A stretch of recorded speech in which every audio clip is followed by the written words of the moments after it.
June 6, 1944. 7:30 in the morning, Omaha Beach, Normandy. 2,000 American soldiers lie pinned behind a stone seawall. Bodies float in the surf behind them. Burning vehicles smolder on the sand. German machine guns rake the beach from positions that were supposed to be destroyed hours ago. Every officer in the first wave is dead or wounded. No one is advancing. No one is even trying. The most meticulously planned invasion in military history is collapsing into chaos. And if Omaha Beach fails, the entire liberation of Europe could fail with it. Then a 51-year-old general wades ashore carrying a walking stick, looks at the paralyzed soldiers huddled behind that wall, and says 6 words that will save the invasion. "Gentlemen, we are being killed here. I'm Frank Dawson." Before we dive into this story, please give this video a like. It really helps push the video to more viewers and supports the channel. Operation Overlord was supposed to be perfect. Every detail planned, every contingency covered. The Allied High Command had spent 2 years preparing for this moment, the invasion that would begin the liberation of Nazi-occupied Europe. Omaha Beach was one of 5 landing zones along the Normandy coast. The American First Army drew Omaha, a 5-mile stretch of sand overlooked by steep bluffs and German fortifications. It was always going to be tough, but Allied intelligence believed the defenses were manageable. The plan called for heavy bombers to pulverize German positions before dawn. Then battleships and destroyers would finish the job with naval gunfire. Specialized Sherman tanks would swim ashore ahead of the infantry to provide covering fire. The first wave would land at 6:30 a.m., clear the beach obstacles, and push inland. By mid-morning, engineers would have opened routes through the minefields. By afternoon, thousands of reinforcements would be streaming through established beachheads. That was the plan. The reality was catastrophic. The heavy bombers flew in above the clouds to avoid German anti-aircraft fire. Worried about hitting the approaching landing craft, the bombardiers delayed their releases by precious seconds. Those seconds meant their bombs fell harmlessly inland, some as far as 3 miles behind the beach. The German fortifications remained completely intact. The naval bombardment was too brief and too cautious. Fearful of mines and shore batteries, the warships stayed at maximum range and fired for only 40 minutes. Most shells fell short or overshot their targets. The Germans in their concrete bunkers barely felt it. Then came the disaster with the tanks. The duplex-drive Shermans, 33-ton tanks fitted with canvas flotation screens, were supposed to launch from landing craft and swim 3 miles to shore. In training exercises on calm water, they worked perfectly. In the rough seas of the English Channel that morning, they became death traps. 29 tanks launched. 27 sank immediately, drowning their crews. Only 2 made it to the beach. But the worst surprise was waiting on those bluffs. Allied intelligence had identified the 716th Infantry Division as the defending unit, an understrength coastal defense outfit with older soldiers and limited combat capability. What intelligence had missed was that the German 352nd Infantry Division, a full-strength combat unit, with experienced soldiers and modern weapons, had moved into the sector just days earlier for training exercises. Instead of facing a thin screen of second-rate troops, the Americans were assaulting a fully manned, well-prepared defensive line held by competent soldiers who knew exactly what they were doing. The first wave hit the beach at 6:30 a.m. and was slaughtered. Company A of the 116th Infantry landed at a section codenamed Dog Green with 197 men. Within 10 minutes, only 35 were still alive and unwounded. The rest were casualties. Similar scenes played out all along Omaha Beach. Officers were killed before they reached the sand. Sergeants died trying to rally their squads. Radios were destroyed. Maps were lost. Equipment sank. The survivors crawled, ran, or dragged themselves to a low stone seawall at the high tide mark. And there they stopped, pinned down by murderous fire, leaderless, shocked beyond comprehension. They huddled behind that wall while German bullets cracked overhead and mortar shells walked methodically up and down the beach. By 7 a.m., the assault on Omaha Beach had completely stalled. Men were dying, but nobody was moving forward. The entire invasion, the liberation of Europe, hung in the balance. And that's when Norman Cota arrived. Norman Daniel Cota was 51 years old on D-Day, ancient by infantry standards. He had gray hair, a lined face, and wire-rimmed glasses that made him look more like a school teacher than a combat general. His men called him Dutch, a reference to his Pennsylvania German heritage. But those mild looks were deceiving. Cota had spent 26 years in the Army, including service in World War I. He had helped plan the North Africa invasion in 1942 and learned brutal lessons about amphibious assaults. He knew that no plan survived contact with the enemy, and that when plans collapsed, everything depended on leaders who could adapt, improvise, and inspire. As Assistant Division Commander of the 29th Infantry Division, Cota wasn't supposed to land in the first wave. His role was coordination and oversight once the beachhead was secure. But when his landing craft approached Omaha Beach at 7:25 a.m., there was no secure beachhead. There was only catastrophe. Cota could see it all as his craft neared the shore, the bodies in the surf, the burning vehicles, the soldiers lying motionless behind the seawall, the entire beach paralyzed under devastating fire. His aide suggested they wait offshore until the situation improved. Cota's response was immediate. "We're going in." The ramp dropped into chest-deep water. Cota and his small command group waded ashore through the surf as bullets snapped past their heads and shells exploded around them. At 51, wearing his general's stars and carrying only a pistol and a walking stick, Norman Cota walked calmly through hell toward that seawall. What he did next would save the invasion. Cota reached the seawall and immediately grasped the tactical situation. He saw dead company commanders. He saw leaderless squads. He saw young soldiers, many experiencing combat for the first time, lying in complete shock, unable to move. But Cota also saw something the terrified soldiers couldn't see. Staying on this beach meant certain death. The Germans had every inch zeroed in. Mortar fire was systematically killing men behind the wall. Machine guns were waiting for anyone who moved. Every minute they stayed pinned down, more men died.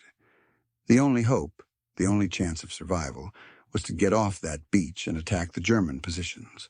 But how do you get paralyzed men to move when movement seems like suicide?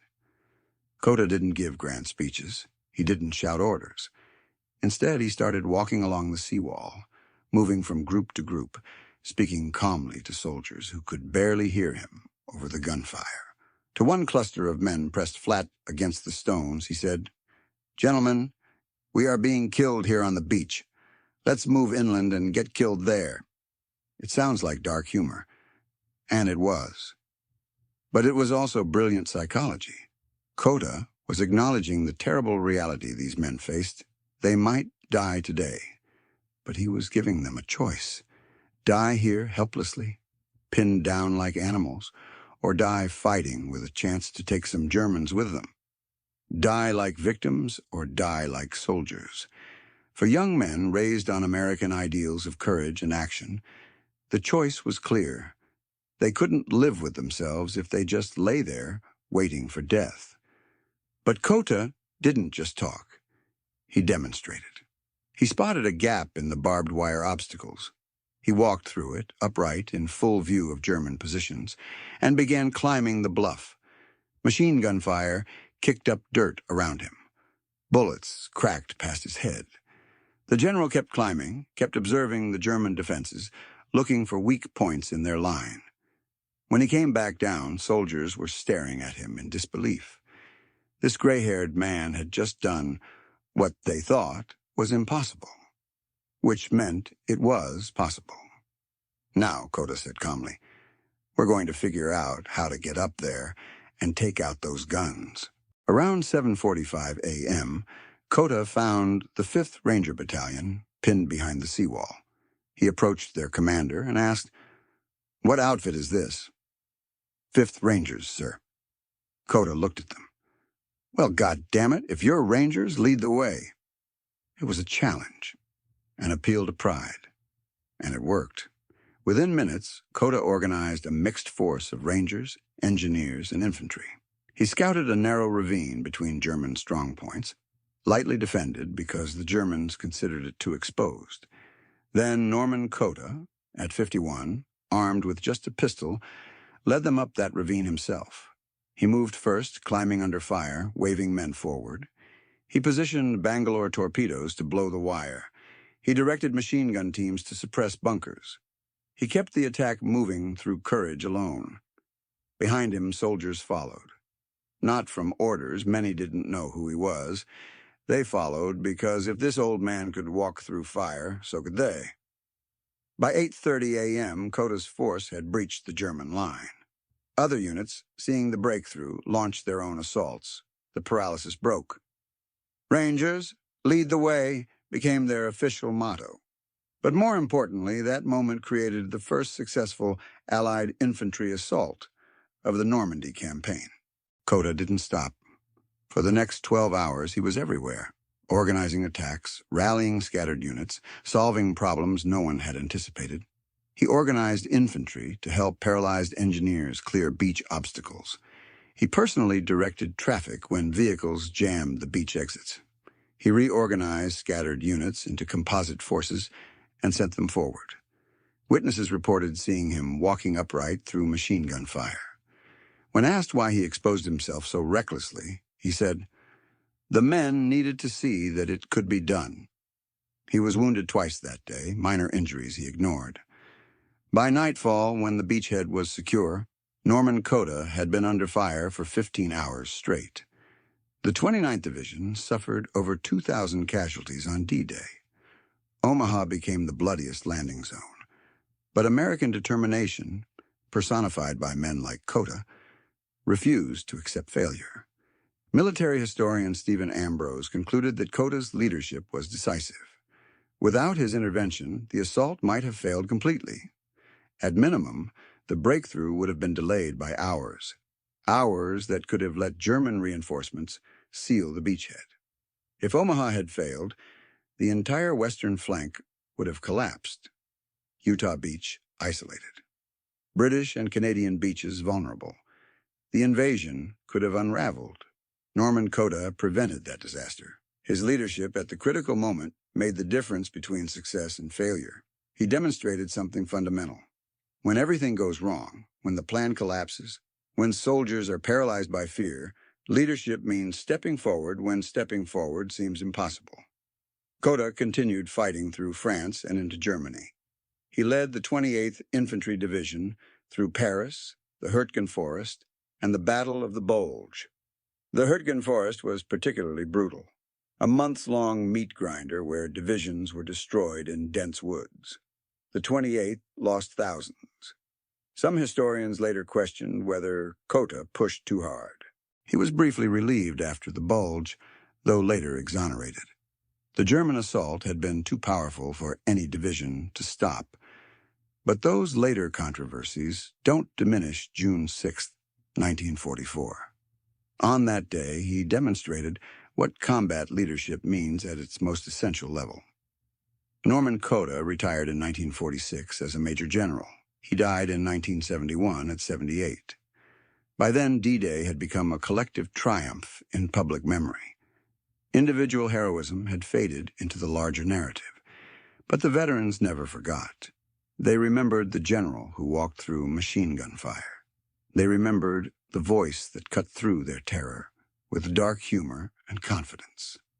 They remembered when one man's courage gave them strength to move forward. Today, every Army Ranger learns Rangers lead the way and learns about Norman Cota on Omaha Beach. It's a direct line from that desperate morning to every Ranger serving today. Norman Cota's leadership teaches us how battles are won when everything goes wrong. Plans matter. Strategy matters. But when plans collapse, battles are won by leaders who step forward when stepping forward seems suicidal, who inspire through example, who understand that courage is contagious. On Omaha Beach, in those critical hours between 7:30 and 9 a.m., when the invasion balanced on a knife's edge, it succeeded because a 51-year-old general from Pennsylvania climbed out of his landing craft, walked into hell, and showed terrified soldiers that the impossible could be done. He didn't save D-Day alone, but he saved it when it needed saving most. By leading from the front, sharing the same risks, proving that courage isn't the absence of fear, it's the decision to move forward despite it. June 6, 1944, was Norman Cota's day. 26 years of service came down to 12 hours of combat leadership under the worst conditions. And when the test came, he passed it in a way that changed history. Sometimes, that's all leadership is. Being willing to stand up when everyone else is lying down, to walk forward when everyone else is frozen, and to say the hard truth everyone needs to hear. Gentlemen, we are being killed here. Let's move inland and get killed there. On the morning of June 6, 1944, those words and the man who spoke them saved the invasion of Europe.